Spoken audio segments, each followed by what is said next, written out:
lost the state by about 12,000 votes. Do you stand by his narrative that the election was rigged, and do you support his demand that Governor Kemp to call a special session to seek to overturn those results? Well, first I want to thank the Atlanta Press Club for hosting this important debate. And look, it's vitally important that Georgians trust our election process, and the president has every right to every legal recourse, and that's what's taking place. But I've called for investigations, and now there's 250 investigations open here in Georgia. But the president was also clear that Georgians need to come out and vote for David Perdue and myself because of what's at stake in the election. You know, Chuck Schumer said, now we take Georgia, then we change America. We all know what that change would be. They've been very clear. They want to raise taxes on hardworking Georgians. They want to defund the police. They want to open our borders. They want to implement the Green New Deal. I'm fighting for every single Georgian to live the American dream that I was blessed to live. Senator, do you believe the election was rigged? Look, Greg, it's very clear that there were issues in this election. There are 250 investigations open, including an investigation into one of my opponent's organizations, for voter fraud. And we have to make sure that Georgians trust this process because of what's at stake in this election. The promise that Chuck Schumer made was to fundamentally change America, and I'm making sure that we don't go down the road of socialism. Lisa, your turn to ask a question. Reverend Warnock. Dr. Warnock, good evening. Good evening. As a pastor, there are those who are a little uncomfortable with someone switching from the pulpit to the Senate floor in Washington. If elected, how will you navigate the U.S. Constitution's edict separating church and state? Thank you so very much. It's wonderful to be here, and I want to thank everybody who tuned in tonight. I also became aware that Senator Loeffler lost a member of her staff, and I want to extend my condolences to her and also to the family of that young man. Listen, my whole life has been about service. It is why I entered into the ministry, and I am running for the United States Senate as a continuation of that life project. The thing about me running for the Senate is that this gives me an opportunity to work on the issues I've been working on for years. I've been fighting for access to affordable health care. I've been fighting for voting rights. I've been fighting for essential workers, ordinary people, because I know what it's like to be an ordinary person. I grew up in public housing, the first college graduate in my family of 12. I'm number 11. And if it were not for Pell Grants, low-interest student loans, I wouldn't be here. I know the importance of good federal policy. Your goal is to work for fighting families, but what does that translate into beyond affordable housing and health care, as you just mentioned? Well, we got to make sure that we center ordinary people in all of the policy that we do. I grew up with a mother who instilled into me great values. And my dad had a way of saying, get up and put your shoes on. And so he gave me this sense of a work ethic. But if I'm honest, that alone would not put me here on this stage. I mean, here's a kid who grew up in public housing. I'm running for the United States Senate against the wealthiest member of Congress. Only in America is that possible. And I am fighting to make sure that kids like me, whether they're growing up in public housing down in Savannah, Georgia, or rural disaffected communities in North Georgia, that they have access to the American dream that I believe so much in. And I'm concerned that Washington is not focused on ordinary people. You can't tell the difference between Washington back rooms and corporate boardrooms. My opponent represents the worst of that kind of problem. And that's why I'm grateful for this opportunity. I'd like to respond. Please do. I was born and raised on a farm. I grew up working in the fields. I waitressed my way through school, and I was the first in my family to graduate from college. I worked hard to live the American dream and became a job creator right here in Georgia. But this type of rhetoric is a distraction from the issues at hand. The Democrats want to fundamentally change America, and the agent of change is my opponent, radical liberal Raphael Warnock, someone that has attacked police from the pulpit, someone that has attacked our military, someone that has agreed to raise taxes on hardworking Georgians as much as $2,000 per family off the bats. That's not what Georgians need to get through this pandemic and get our economy going. I'm fighting for the American dream every day. Okay, Reverend, you're going to have an opportunity to respond to those things because I know Greg is going to get to them. It's his turn to ask you a question. Yeah, I have a question on that same topic. You've been attacked for comments you made from the pulpit about law enforcement and the military, foreign policy, among others. You've also said they're taken out of context, but you made these remarks in a public forum. Why shouldn't Georgians take them at face value? Look, it's clear to me that my opponent is going to work really hard, spending millions of dollars of her own money, trying to push a narrative about me, because she's clearly decided that she does not have a case to be made for why she should stay in that seat. I have worked my whole life to pull people together. I've been working on criminal justice reform. I've worked alongside law enforcement officers to do that work. Several years ago, I actually brought together the law enforcement officers here in this city, the chief of police, the Black Lives Matter activists, the sitting attorney general, families, parents, all in my church, focused on working on these issues that we've seen emerge time and time again. And we need somebody who knows how to bring people together rather than using these issues as a political point to be made. These issues are tragic, and our law enforcement officers lay it on the line every day. They have an ally with me. I just think that you can affirm what law enforcement officers do and hold them accountable. Senator Leffler, 30 seconds.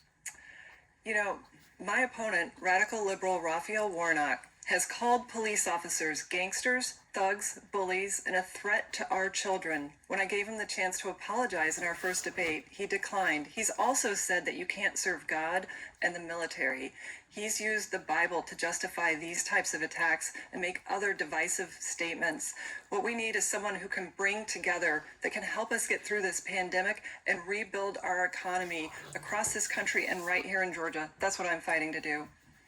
Do you want to put that into context? Sure, I'd love to respond. Listen, this is why I think folks have turned off very often, because people will turn anything into a kind of cynical political argument.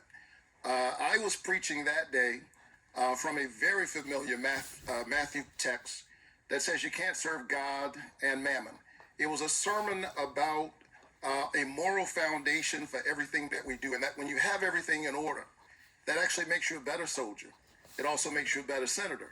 And had Kelly Loeffler listened to the sermon rather than trying to make a cheap political point, she would not have used her advantage as a U.S. senator to make millions on a pandemic while playing it down to the people she was supposed to be representing.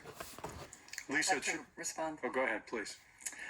You know, I'm a Christian. I'm a person of deep faith.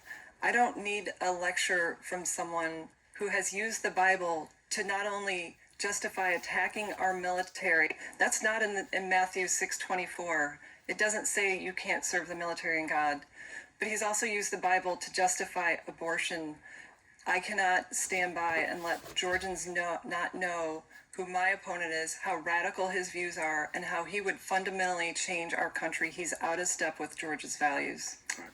In the second round, you'll get a chance to ask questions of each other. Lisa has one last question here for Senator Loeffler. Senator Loeffler, good evening.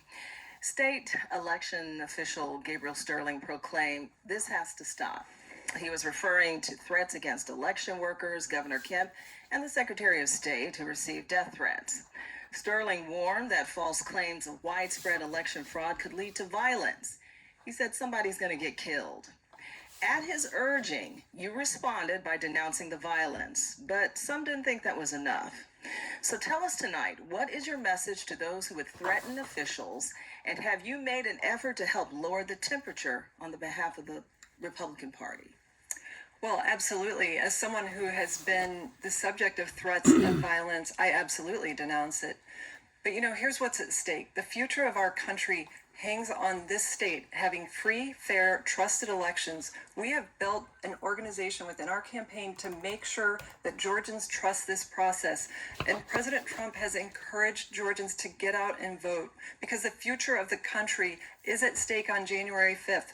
We need folks to trust the process because that's what makes our democracy possible right here. We've got to get to the bottom of these investigations that have started too late. There's 250 investigations. including into Raphael Warnock's voter registration organization for the second time for trying to register voters in New York. That doesn't represent the voice of Georgia. I'm going to fight to make sure that we hold officials accountable for carrying out free, fair, trusted elections that are accurate. Reverend, I want to ask you about this election. Much has been made of President Trump's refusal to concede, but 2 years ago, Stacey Abrams refused to concede the governor's race, saying that there was voter suppression. Do you think there was voter suppression 2 years ago, and do you think this election has been fair? Listen, voter suppression is something that happens all across our country. It's happened here in the state of Georgia. But Stacey Abrams did not refuse to acknowledge the fact that her opponent was the governor. Here we are several weeks after the election, and Kelly Loeffler continues to cast doubt on an American democratic election. It's time to put this behind us and get focused on the concerns of ordinary people. While she's playing political games, trying to represent somebody who doesn't live in Georgia, Georgians are wondering when are they going to get some COVID-19 relief. They're wondering who is going to put small businesses in front of the large corporate giants. And they're wondering when are we going to call the people, give the people we call essential workers an essential wage. I want to go to the United States Senate to stand up for ordinary people. And when politicians aren't satisfied with the voters, they try to pick their voters. And that's what's going on right now. May I respond? Please. Radical liberal Raphael Warnock has partnered with Stacey Abrams in these voter suppression conspiracies when in fact we have record turnout in our state year after year. And, you know, it's unfortunate that the focus is on a debate about who won the election when this process is still playing out. And President Trump has every right to every legal recourse. But we also have to make sure that Georgians know that we have a process that works, that their vote is counted, and that no illegal votes are counted. And that's what I'm going to continue to fight for, to make sure that Georgians know everything is at stake in this election, the future of our country, not just the radical ideas of the left, but the radical candidates who would defund the police, who would stand by and attack our military and then withdraw funds that would support Chuck Schumer's defunding of our military by 25%. And I'm going to continue to make sure that we come back from this virus strong. I'm the only candidate qualified to help rebuild our economy and get past this pandemic. All right. We want to get to the point where you can ask each other questions. That does conclude the first portion of this debate. For people just tuning in, you're watching the runoff debate for one of Georgia's 2 U.S. Senate seats. We move now to the second round, where the candidates will ask each other a question. Candidates have 30 seconds to ask a question, 30 seconds to respond to their opponent's answer. Reverend Warnock, you get the first question to Senator Loeffler. Thank you so much. Senator Loeffler, when you received the private briefing regarding the coronavirus pandemic, you dumped millions of dollars of stock in order to protect your own investments. And then weeks later, when there came an opportunity to give ordinary Georgians an extra $600 of relief, you said you saw no need and called it counterproductive. Why do you think it's counterproductive to help ordinary Georgians in the middle of a pandemic? Well, thank you for that question, because I've been completely exonerated. Those are lies perpetrated by the left-wing media and Democrats to distract from their radical agenda. Since I got to the Senate, I've worked hard to deliver relief to Georgians during this pandemic, and I'm continuing to do that. But look what Democrats have done. They have stood for stonewalling relief that I voted for twice in the Senate, to deliver relief to families, to farmers, to schools and hospitals. They're playing politics. That's what they're using their lies to cover up. The fact that they don't have a positive agenda to lift Georgians up. They want to defund the police, raise your taxes, implement the Green New Deal that would crush jobs and opportunity.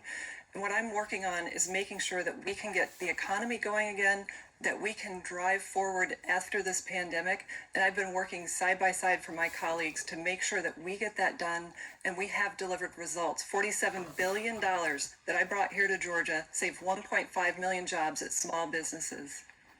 Reverend, you have 30 seconds to respond if you'd like.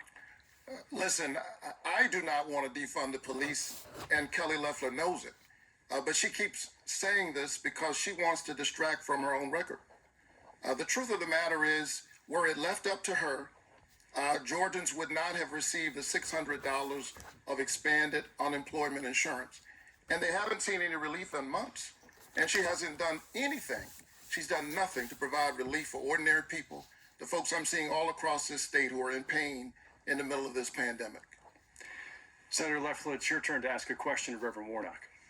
Reverend Warnock, in your writings and your teachings, you've repeatedly praised Marxism and the redistribution of income. Can you here and now, for all Georgians, renounce socialism and Marxism? Listen, I believe in our free enterprise system.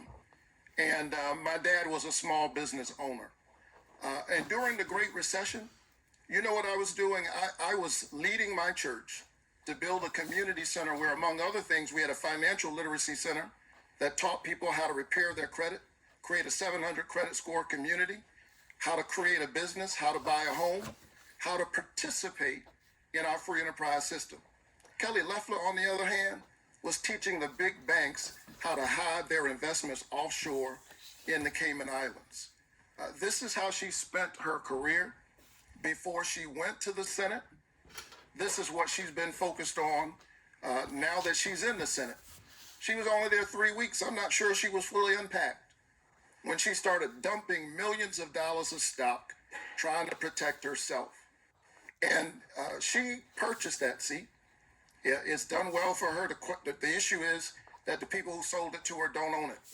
And the people of Georgia are coming back to get their seat. Senator, you have 30 seconds. Well, predictably, you've just heard more lies from radical liberal Raphael Warnock, who wants to distract from his own words, calling police officers gangsters, thugs, bullies, and a threat to our children, saying that you can't serve God and the military, for his attacks on Israel. You know, what I'm focused on is making sure that we continue to deliver relief. I've already delivered relief for 174,000 small businesses, $7 billion for hospitals. And when the government didn't move quickly enough, I purchased PPE out of my own funds, drove it to hospitals. I donated to hospitals, and I donate my salary to charities across Georgia. I'm here working for Georgia. Reverend Warnock, your turn to ask a second question of the senator. Yeah, my question is pretty simple. Yes or no, Senator Loeffler, did Donald Trump lose a recent presidential election? You know, President Trump has every right to use every legal recourse available. In our own state, we've seen time and again that we have investigations that need to be completed. In fact, we've run 2 audits, and those audits discovered thousands of ballots across several counties here in Georgia that were not counted. I've called for a signature audit. We need to hold folks accountable involved in these investigations to make sure that they move more quickly, because everything's at stake on January 5th for the future of our country. If the Democrats win, they will defund the police. They'll keep our country locked down. They want more lockdowns. They'll raise your taxes in the middle of a pandemic. And they'll continue to keep the borders open and support taxpayer funding for illegal immigrant health care. And they'll defund our military by 25%. My opponent, radical liberal Raphael Warnock, would be a rubber stamp for Chuck Schumer because he's bought and paid for by tens of millions of dollars from out of state, dark liberal money from Chuck Schumer. Reverend Warnock, 30 seconds. You know, I've been moving all across this state, especially going to rural areas. And when I go to these small towns, they're surprised that I'm there. I'm surprised that they're surprised they haven't seen a U.S. senator. And they're wondering why their hospitals are closing. Why Kelly Loeffler doesn't think it's a good idea to make sure that they have health care in the middle of a pandemic. We refuse to expand Medicaid in the state. 9 of our hospitals are closing, have closed, and they're wondering who in Washington is looking out for them. Senator Loeffler, you get the final question in this. Reverend Warnock, you were arrested for obstructing police in the arrest in the child abuse investigation. Can you tell me the nature of this child abuse? Why were the police called? What was your knowledge or involvement in this incident? Sure, here are the facts, and Kelly Loeffler actually knows them. I was working and trying to make sure that young people who were being questioned by law enforcement had the benefit of counsel, a lawyer, or a parent. And the law enforcement officers actually later thanked me for my cooperation and for helping them. She knows this, but the question is, why is she doing this? It is because she has made a calculation that after being in the Senate for 10 months, she does not have a case to be made for why the people of Georgia should keep her there. She has been focused on the same thing she's focused on her whole life, herself. During the recession, she was helping billionaires like her hide their money in the Cayman Islands. She dumped millions of dollars of stock, played it down, and then when she could help ordinary people, she didn't do it. And the people of Georgia haven't seen relief for months. And so she's spending her millions of dollars focused on me because she has no case to make for herself. I think that's sad, but that's no reason for her to keep a Senate seat. You have a rebuttal. You've just heard radical liberal Raphael Warnock lie again and not answer fuck a question, you. an Fuck important you. question that Georgians deserve to have the answer to. Unfortunately, this is consistent with his track record of disrespecting Radical law douchebag. enforcement. Anyone in Georgia can read the police report as to what happened in this child abuse investigation at his church camp. You know, Georgians deserve answers, but they also deserve someone who respects our men and women of law enforcement. You know, he did call police officers gangsters and thugs. He said that we should empty the prisons and in-cash bail. He won't keep our communities safe. That's what I'm fighting for. Senator, thank you. That does conclude our second round. Again, if you're just joining us, this is the runoff debate between candidates for the U.S. Senate seat to fill the Georgia seat that's currently held by Senator Loeffler. We turn back now to the panel to ask questions until we run out of time. As moderator, actually, I'm going to take the privilege of asking a question to the two of you to start this round. Reverend, I'll begin with you. I'm interested in the number that you're comfortable with when it comes to coronavirus relief. Senate Majority Leader McConnell seems to favor something like $500 billion. The moderates are talking about $908. 2 months ago, the White House suggested $1.8 trillion, and the Democrats wanted more. How much is required by this moment? Well, the problem is for months we haven't seen any relief. And we can talk about the numbers. That would be an important part of the conversation. But when we saw relief, we saw the Shake Shacks of the world and Ruth's Chris and the LA Lakers at the front of the line and small businesses at the back of the line. Our frontline workers, our teachers, our police officers, our health professionals need PPE. Our workers need relief. And we need to begin, even now, I think, thinking beyond how we survive this pandemic and begin to think about how we survive on the other end of the pandemic. While we're providing relief, I think it's time for us to start thinking about an infrastructure program here in this country that will repair our roads and our bridges, begin to build green energy and green energy jobs, provide jobs with a livable wage, and position our economy to lead into the future. Can you give me a number? Look, I think that we should at least make sure that whatever we do, workers are at the center of that relief. All right. Senator Loeffler, you're in a position to vote on this very soon, perhaps. Janet Yellen has said the country can afford to borrow this money now to get people through this crisis until we're all vaccinated, and that if we don't spend it now, it's going to cost us more in terms of job destruction. Do you agree with that? And what would your number be? What could you live with? Well, I was pleased to support all the relief packages this spring when we were addressing this virus. Over $3 trillion of relief to Americans, $47 billion that I helped bring right here to Georgia, including $7 billion for hospitals, 174,000 small businesses that I brought $15 billion in PPP funds to, saved 1.5 million jobs. And in fact, I voted twice on the Senate floor in recent months to support a package that Democrats have blocked, that Nancy Pelosi has now confirmed that it was playing politics with Americans' lives and livelihoods. She's held up targeted relief that would have gone to hospitals, to schools, to families, to small businesses. That's what I've been fighting for. That's what the Democrats are holding up. And my opponent, radical liberal Raphael Warnock, would be a rubber stamp for Chuck Schumer and Nancy Pelosi as they try to use this pandemic to put the costs on the back of hardworking Georgians in the form of high taxes to fundamentally change America. And I'm not going to stand by and let that happen. I'm going to make sure that we serve our families and our small businesses right here in Georgia. Thank you. Lisa, it's your turn to ask a question. Senator Loeffler, you have called yourself the most conservative candidate in the race. You're also the richest U.S. senator with an estimated net worth of more than $500 million.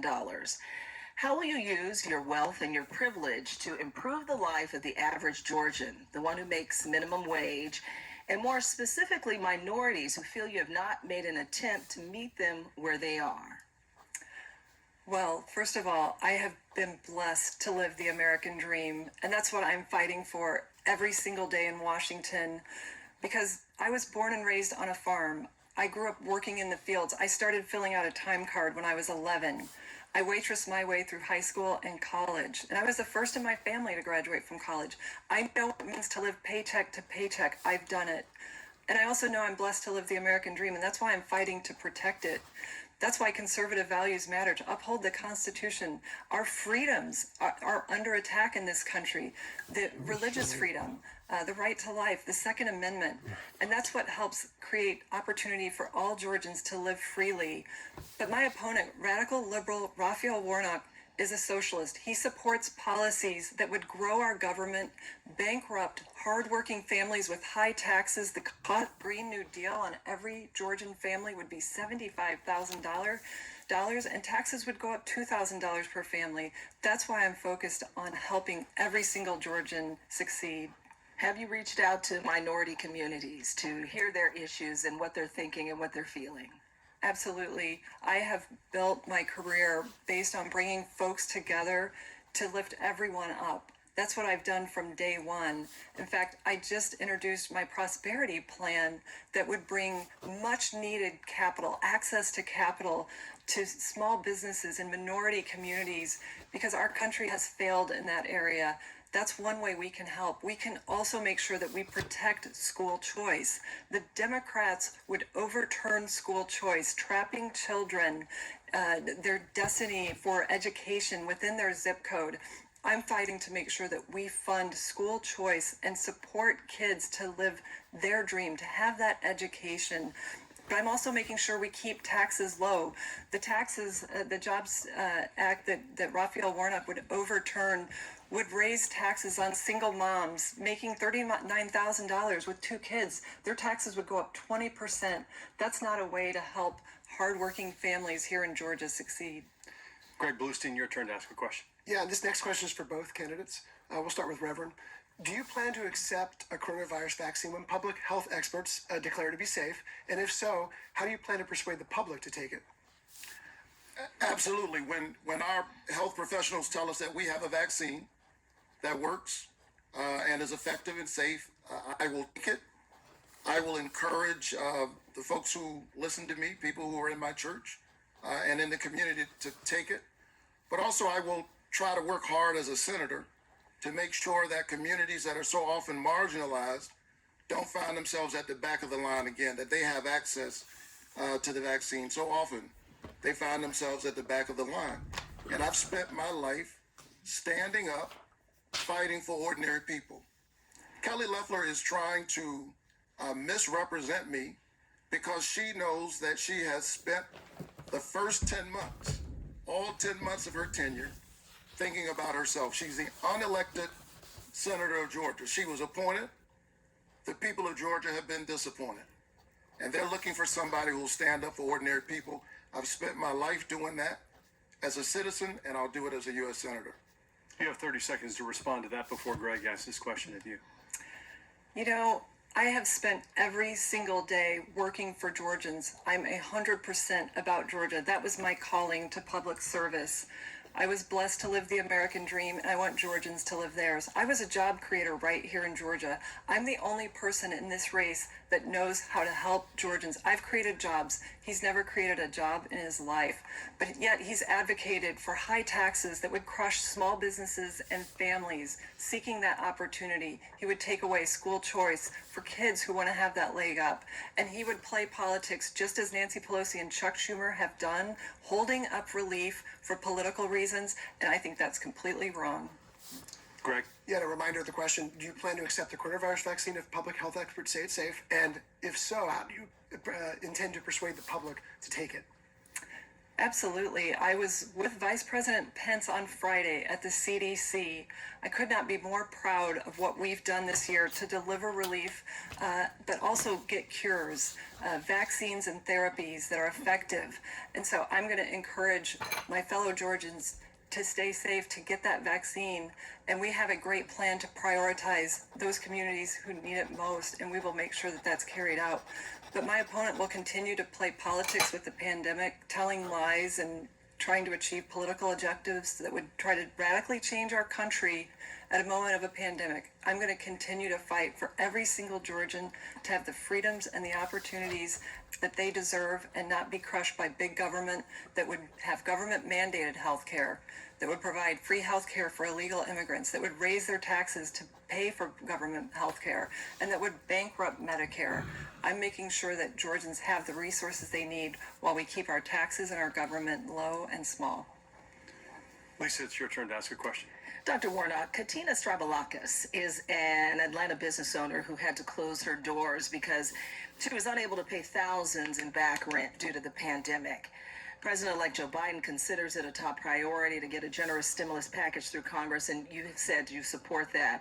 But if you were to speak to Katina, what would you ensure her that you would do in Washington to help her and other business owners get the help that they need? Well, my dad was a small business owner, and so I understand the struggle that small business owners have. And I spent time in my church creating a financial literacy center that helps people to get started. And so I think a good sign of what someone will do in office is what they were doing before they ever went into office. And I've spent my whole career standing up for ordinary people, trying to, in fact, we had a job center in my church, contrary to what